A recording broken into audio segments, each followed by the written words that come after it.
അങ്ങോട്ട് വരും അങ്ങോട്ട് വരും.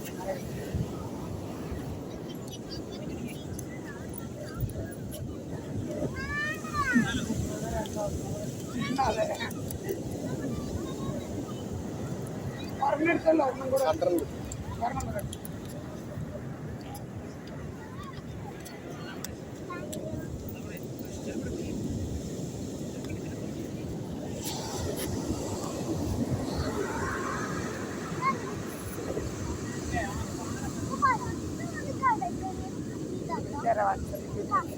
അങ്ങനത്തെ വെട്ടേര എൻ്റെ നമ്പർ അറിയത്തില്ലല്ലോ അല്ലേ? ഇല്ല, അത് വീട്ടിൽ